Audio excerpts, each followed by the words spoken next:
So you're flipping PCs and they're costing too much to build and you're not making enough profit with it. Just like my friend Landon here. Don't worry, I can help you. I've got 4 ways that I use to get the best deals on computer parts, no matter what, whether you're shopping used, new, anything. Now, the 4th and final tip especially is gonna help you take your PC flipping business to the next level, so make sure to watch to the end. Anyway, let's jump right in.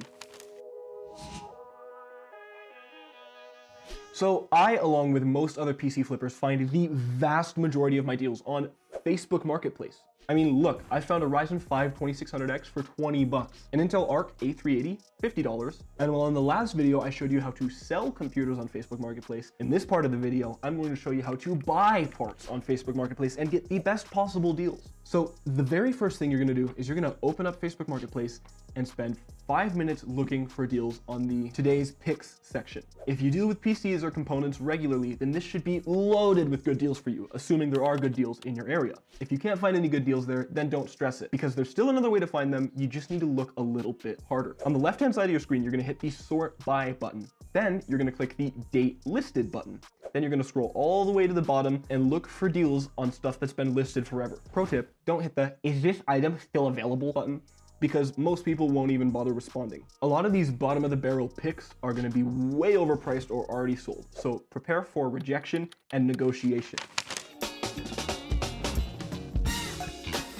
Now, when I started selling PCs, I was kind of scared to negotiate and ask for lower prices on parts. But with time, I got pretty comfortable with it. Here's what I learned with negotiating prices in the last 6 months of growing my business. So once you found an item that you're interested in, before you even start to message them, I want you to open up your web browser and go to averagefinder.com. With this website, we can see the average sale price for pretty much anything on eBay in the last little while. It's super helpful for doing research on how much you should be spending on a part. After doing your research, but still before you message them, you need to understand the rule of thumb for lowballing. See, the secret to lowballing is making an offer that isn't so low that's offensive, but is still low enough that you are getting a good deal. Here's my general rule of thumb. Whatever you do, do not offer less than half of what the item is worth. That is a great way to offend whoever you're trying to buy the thing from, and they probably won't even bother with responding. That's not quite what you want, now is it? No, I've found that instead, between about 50% and about 70% of what they're asking is a good first offer price. I call this the initial offer zone. I know, I'm real creative in naming. As the name suggests, you should make your first offer on the part in this price range.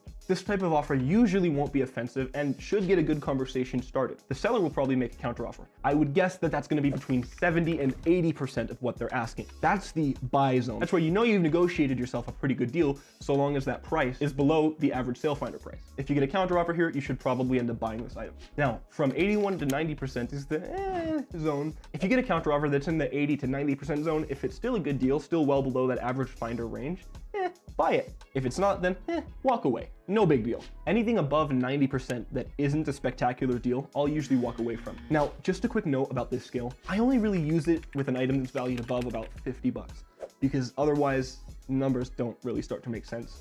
I mean, don't make an offer on a $10 thing for 7 bucks. Like, that's just stupid. Like, pay the 10 bucks. You know what I mean? Anyway, now that you understand that scale, it's time to talk about messaging them. When you send the initial message, please, for the love of all that is holy, do not send the "is this item still available?" because it is stupid and probably won't even get a response.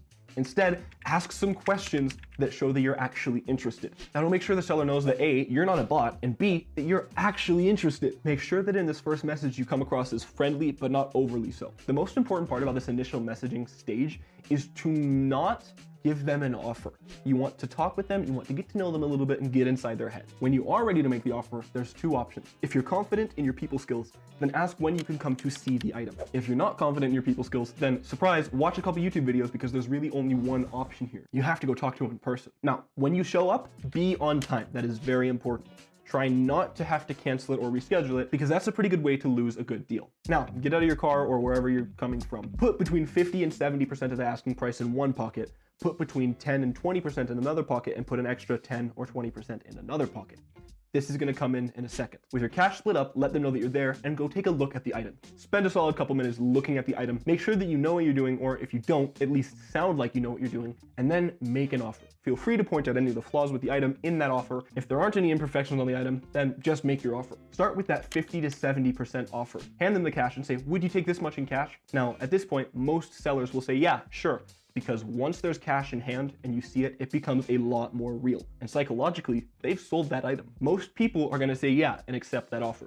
And good for you, you've got a deal. If they don't accept your offer and instead make a counter offer, then try and negotiate on that. If they don't make a counter offer, then offer them an extra 10 or 20%. At that point, they know that you're willing to negotiate, so they'll probably try and bump that up a little bit, so stand firm with your offer. If you make the sale, then great, you get a cheap item. If you don't, then feel free to walk out. That's gonna put a lot of pressure on the seller and will probably actually end up going better for you than you might think. Pro tip, feel free to ask if the price is firm in the messaging phase, and if they say that it is, then say I've got cash in hand and can come today. That usually frees up a little bit of wiggle room in the price. Not always, but sometimes. Now, before we move on, I am going to pause the video real quick and ask you to like and subscribe if you're getting any value out of the content. When we hit 1,000 subs, I will be doing a giveaway of 10 GPU support brackets, so feel free to check out the website down below to enter. It's free. Also, check out some of our computers. We've got some pretty good deals on there because we managed to get really good deals on the parts that we build them with. Anyway, on to part 3.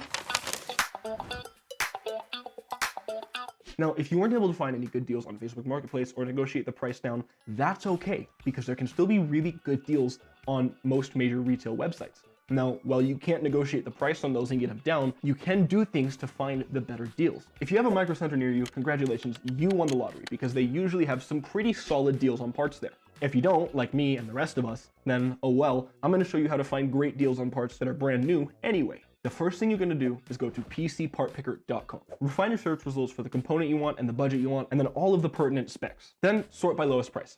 That'll help you find a pretty good deal. PC Part Picker goes to most of the major retailers, including Amazon, Newegg, Best Buy, and then several other places, and they're usually pretty good at finding the best deals on those platforms. I will say though that it's probably worth checking out on Amazon, because Amazon has a lot of individual resellers who occasionally have better prices than what you'll find elsewhere, and PC Part Picker doesn't do a great job of showing that. Now, you don't typically think of Reddit as a platform for buying and selling, but let me tell you, I have found some of the best deals of my life on there. For example, I got 9 SSDs for $200. And yeah, initially that sounds pretty bad, but then you gotta remember that 2 of them were 2 terabyte Gen 4 NVMe drives, 3 of them were 1 terabyte NVMe drives that were also Gen 4, 2 of them were 2 terabyte SATA SSDs, and 1 of them was a 1 terabyte SATA SSD. That brings our cost per terabyte to just above $16.67. That's kind of ridiculous. Like, you will not find that deal pretty much anywhere else, especially on bulk items. And that's what I mean when I say that Reddit is gonna help you bring your PC flipping business to the next level. If you're ready to start buying in bulk, but not from major manufacturers, Reddit is the place to go. I also managed to get 15 i5 6500 Ts. And yeah, they came shipped like this, but they all work, so I'm not gonna complain. And yeah, those 15 CPUs, $225 for all 15. That comes out to about an average of $15 per CPU. See, buying stuff in bulk like that allows me to make 15 identical systems, which will eventually let me sell on marketplaces like Amazon and take my PC business to the next level. Alongside bulk deals, they also have great deals on individual components. So for you flippers who are just getting started or don't have the bandwidth to build 15 of the same computers, there are still great deals to be had there. There are a lot of good deals to be had in general. If you're able to look for them and know how to find them, then I promise that you'll be able to lower your cost of building them and therefore increase your profit, because you'll be able to sell them for the same amount, or sell them for less and outgun your competition. Anyways, thank you guys so much for watching. If you've gained any value from this video, please consider liking and subscribing down below. It means a ton. Anyways, this has been Ryan, and I'll catch you next time. Ryan, out.